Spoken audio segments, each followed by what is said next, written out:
Estamos prácticamente a 48 horas para que se abran las urnas para esta decisión trascendental que adoptarán los colombianos frente al plebiscito por la paz. Hay expectativa en todo el país. En Guajira Estéreo hemos venido escuchando opiniones de los diferentes sectores, quienes opinan por el sí y quienes opinan por el no. A esta hora nos complace saludar al actual senador de la República y expresidente de Colombia, Álvaro Uribe Vélez. Está en la línea informativa de Guajira Estéreo. Señor expresidente, nos complace saludarlo, un honor, muy buenos días. Queridos amigos de Guajira Estéreo, Pepe, Keila, oyentes, quiero saludarlos a todos con mucho afecto y antes de referirme al tema de la entrevista, pues también elevo mi oración a la Santísima Virgen de los Remedios, patrona de Riohacha, para que la Guajira sea protegida y toda Colombia de esta amenaza del huracán Mati. Señor expresidente, ya faltando, como decíamos, casi 48 horas para que se inicie esta consulta popular, usted ha venido desarrollando una campaña argumentada a lo largo y ancho de Colombia, incluso en el exterior. ¿Cómo observa usted el panorama, ya faltando pocas horas, 2 días escasos, para que se lleve a cabo esta consulta? Bueno, primero quiero decir con toda solidaridad a los compatriotas que quieren votar el sí, que nosotros los del no también queremos la paz, pero estos acuerdos no la generan. Miren, cuando se premia a los mayores delincuentes, cuando no se les castiga, cuando no se les da elegibilidad política, ahora puede ser elegido el secuestrador, puede ser elegido el asesino, puede ser elegido Timochenko, el uno y el otro. ¿Qué tal que yo le hubiera dado elegibilidad política a Carlos Castaño o a Salvatore Mancuso? Cuando no expresan arrepentimiento, eso genera mal ejemplo, reproduce el crimen, no crea condiciones de reconciliación. Y además veo muy grave lo que le puede pasar a la economía colombiana con más impuestos sobre los empobrecidos contribuyentes, más con expropiaciones motivadas por las razones de la FARC. Hay 25 decisiones que el Estado no podrá tomar si no hay una consulta previa con comunidades presionadas por FARC. O sea que nosotros hemos estudiado cuidadosamente esto y no podemos estar de acuerdo con estos textos, estimados amigos de Guajira Estéreo. Doctor Uribe, ¿considera usted que las confrontaciones partidistas entre el Centro Democrático y el partido de la U han desdibujado el debate nacional de fondo sobre los acuerdos finales, sobre por qué sí y por qué no al plebiscito del próximo domingo? Keila, yo he seguido los argumentos de mis compañeros Iván Duque, joven senador, candidato a la presidencia de la República, del doctor Oscar Iván Zuluaga, candidato a la presidencia de la República, y del doctor Carlos Holmes, también candidato. Ellos han dado argumentos, yo he hecho el esfuerzo. O sea que yo creo que aquí no hay que hablar de una confrontación política, nosotros hemos estado en un tema argumental. ¿Cómo no nos va a preocupar, Keila, que al cartel de cocaína más grande del mundo, a sus mayores responsables, no lo sancionen? Que el narcotráfico, que ha sido en Colombia fuente de delitos atroces, no tenga sanción en cabeza de la FARC. Recuerde usted que yo extradité casi 1.200 personas por narcotráfico. Recuerde usted que 14 cabecillas paramilitares fueron extraditados en mi gobierno por narcotráfico. Y ahora al cartel de cocaína más grande del mundo se le considera que no ha cometido ese delito grave, sino que eso ha sido un crimen político. Imagínense que los mexicanos le dieran impunidad y elegibilidad política a los cabecillas de los carteles, al Chapo Guzmán. ¿Y por qué nosotros tenemos que hacerlo con el mayor proveedor de coca de los carteles de México? Quiero hacer una anotación agradeciendo este espacio de Guajira Estéreo. Nosotros no pedimos sanción, no pedimos pena de cárcel para el guerrillero raso. Lo decimos para los mayores responsables. ¿Por qué? Porque de no sancionarlos se crean dos problemas, vienen dos consecuencias. una consecuencia. El proceso puede quedar inestable, se puede caer en cualquier momento futuro, como ocurrió en El Salvador. Segunda consecuencia, porque eso da mal ejemplo y reproduce el crimen. Nosotros hemos estado, Keila, en el tema de los argumentos. Inclusive anoche me decía una señora, bueno, pero usted ¿por qué no apela a la emoción? Le dije, hombre, lo que hemos pregado, lo que hemos procurado hacer en esta campaña es apelar a la razón y decirle a los jóvenes colombianos, mire, hablar de paz genera mucha ilusión, pero cuando se leen los acuerdos viene mucha desilusión. Es decir, señores presidente, en lo que respecta al narcotráfico, si a usted le hubiera correspondido negociar un acuerdo con las FARC, el narcotráfico no le hubiera dado un tratamiento más bien de delito ordinario y común y no político, y tampoco hubiese permitido la elegibilidad política de los mayores responsables. Así es, Pepe, y se lo digo por qué. No se lo digo por capricho personal, por esto, porque las normas jurídicas tienen dos fuentes, las formales y las reales. Y en la vida real colombiana el narcotráfico es un delito generador de delitos, de atrocidades. Las atrocidades colombianas en los últimos lustros se han financiado con el narcotráfico. Más aún, la Corte Penal Internacional, su estatuto, que es un conjunto de mínimos, no se opone a que Colombia eleve ese delito a la categoría de delitos atroces. Y el presidente Santos, en lugar de considerarlo atroz al delito que ha financiado las mayores tragedias en Colombia, le da tratamiento de crimen político. Por supuesto, me hubiera opuesto, yo no habría podido firmar este acuerdo. Yo me habría opuesto a que le den elegibilidad política a los mayores responsables.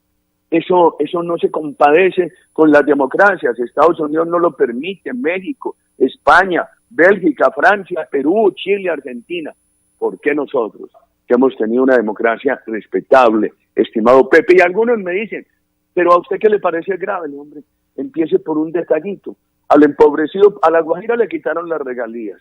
Al empobrecido pueblo colombiano le van a poner IVA para financiar el partido de la FARC. Y algunos me dicen, no importa que les den 31 emisoras, que les den dinero, el 25% del fondo de los partidos, el 22% canal de televisión, etcétera. Nunca los van a elegir. Cuidado, estimados compatriotas de La Guajira. Como nos llevan con más impuestos, más espanto a la inversión, expropiaciones motivadas por la FARC, de acuerdo con los motivos de la FARC, esta economía se puede deprimir más. Mire a ustedes cómo les ha ido. Lo que tienen a el proyecto multipropósito del río Ranchería quedó estancado cuando terminó el gobierno que yo presidí. Santos les quitó las regalías. ¿Y a dónde están esas regalías? El pueblo colombiano, cansado en una profunda recesión, puede decir no más Santos y parecidos. Y puede decir que quiere elegir Timochencos y parecidos. Por eso a nosotros todo esto nos preocupa. Doctor Uribe, siguiendo con el tema de La Guajira, ¿qué otros efectos tendría el sí para este departamento, además de los que ya usted ha analizado? Para todo el país, Keila, para todo el país. Mira esto. Hay un capítulo que dice que le van a dar protección a los desmovilizados de la FARC. Estoy de acuerdo. En mi gobierno se desmovilizaron 35.000 paramilitares, 18.000 guerrilleros. Ahora dicen que se van a desmovilizar 5.700 y le entregaron el país a 5.700. Es que aquí no hay un acuerdo imperfecto, aquí hay una claudicación. La FARC por eso se siente victoriosa. Yo leí esta madrugada un artículo de José Alvear que lo puse en Twitter, donde él recuerda que el discurso de la FARC en la conferencia de la semana pasada en el Yarí fue el discurso marxista-leninista del socialismo totalitario. Entonces, que protejan a los desmovilizados de la FARC está bien, pero óigase bien los problemas. Al oído de mis compatriotas guajiros, los van a proteger con personal armado de la FARC. 1, 2, ese organismo de protección va a poder revisar las hojas de vida de los funcionarios públicos. 3, revisar, supervisar las empresas privadas de vigilancia. 4, que perseguir a quienes llaman enemigos de la paz. A nosotros los del no nos indican cuando nosotros también queremos la paz. 5, se juntan en ese organismo el Estado y la FARC que con el pretexto de combatir a los sucesores del paramilitarismo, ¿cómo así que el Estado se junta con unos criminales para combatir a otros? Eso le pasó a Colombia en inicios de los 90 y fue funesto la alianza del gobierno con los Pepes para combatir a Pablo Escobar. Y ahí salió don Berna, tenebroso criminal. Años después mi gobierno casi que no lo pone prisionero y casi que no lo extradita. Imagínense, cuando yo llegué a la presidencia, los paramilitares le iban ganando a la guerrilla. ¿Qué tal que yo me hubiera hecho el de la vista gorda? Hubiera dejado que acabaran con la guerrilla y la habrían acabado. Por respetar el camino institucional, los combatí a ambos. Guajiros, lean el artículo 48. Le permiten a ONGs acusar colombianos, militares, policías o civiles ante el tribunal y acusarlos de colaboración con el paramilitarismo. Y esas ONGs, que hay unas que proceden con rectitud, otras torcidas, esas ONGs, sus acusaciones tendrán el mismo peso de las acusaciones de la justicia. Compatriotas de La Guajira, muchos colombianos fueron llevados a la cárcel por el proceso 8000, que por hacer política con plata del narcotráfico, otros que por la parapolítica, por colaborar con los paramilitares, en unos casos con justicia, en otros casos injustamente. Ahora le dan absolución total a los colaboradores de la FARC. Eso genera mal ejemplo. Yo no digo que tienen que meter a Timochenko a la cárcel por meterlo a la cárcel. No. Es por el ejemplo que le dan a los colombianos. Porque quisiera dejarle un mensaje a los jóvenes de La Guajira. Cuando hay un buen estudiante que lo llaman pilo y lo premian, eso da buen ejemplo. Pero cuando no castigan a un secuestrador, a un asesino, eso da mal ejemplo. Y si además lo premian, el mal ejemplo es peor. Señores presidente Álvaro Uribe, muchos colombianos se preguntan cuál será la bandera del expresidente Álvaro Uribe si gana el sí, como parece que va a ocurrir según indican las encuestas. Bueno, yo quiero decir, primero, yo creo que esto es indiscutible, ha sido una campaña sin garantías. Imagínense ustedes, ustedes dirán si esto es trampa o no es trampa. Bajaron el umbral del 50 al 13%, no hay sino una pregunta. Ustedes recordarán en 2003, en mi gobierno, el referendo contra la politiquería y contra la corrupción, que proponía reducir el Congreso, proponía la muerte política de los corruptos. ¿Qué tal que yo hubiera bajado el umbral? ¿Qué tal que no hubiera permitido sino una pregunta? Hubo 16 preguntas. Tercero, el presidente Santos no ha permitido publicidad al Estado para el no. El no está de limosna. En cambio, presionan a todos los alcaldes y gobernadores para que le hagan campaña al sí. Y dicen que si no le hacen campaña al sí, no les dan recursos. Mire lo que está pasando en la registraduría. Me abordan muchos colombianos a decirme, aparezco muerto, no voy a poder votar, mi cédula no aparece, etcétera. Mire lo que pasó en anteriores elecciones con eso. Nos toca ir a un plebiscito con la FARC armada. Y oiga la altanería de estos señores. Ya ese Santrich con esa altanería frente al fiscal, porque el fiscal dijo, entreguen los dineros. Claro que como el gobierno les dijo que no tenían que entregar el dinero para reparar a las víctimas. Y Joaquín Gómez dice que la tiene que reparar el Estado. Estos tipos salen con esa altanería ante los requerimientos del fiscal, que además les pide devolver los niños y los secuestrados. ¿Qué haré yo políticamente? Algunos dicen, hombre, es muy importante que gane el sí para que derroten a Uribe. Hombre, no se preocupen por eso. Hay muchos en el no distintos a mi persona, y a mí en lo personal no me preocupa.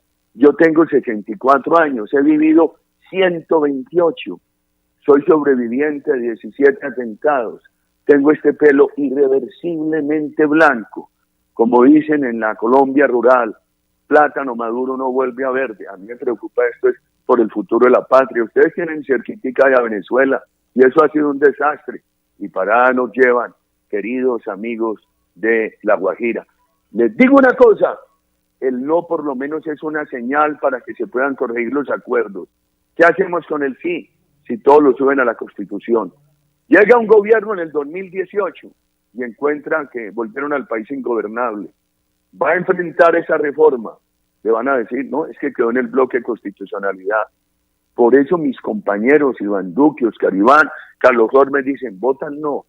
Si gana el sí y uno de ellos puede ganar la presidencia, han dicho lo siguiente, le dan garantías a la FARC, protección para proteger la paz, pero para proteger la democracia colombiana, corrigen lo que haya que corregir de estos acuerdos.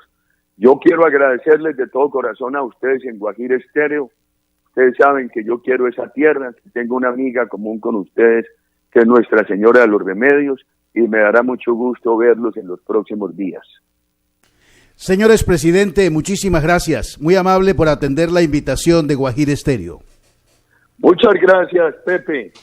Se ha dirigido a la opinión pública del departamento de La Guajira el expresidente Álvaro Uribe Vélez. Ha expresado sus opiniones sobre el plebiscito que se va a realizar el próximo domingo en Colombia para que el pueblo colombiano pueda refrendar el acuerdo de paz suscrito entre el gobierno y las Fuerzas Armadas Revolucionarias de Colombia, FARC.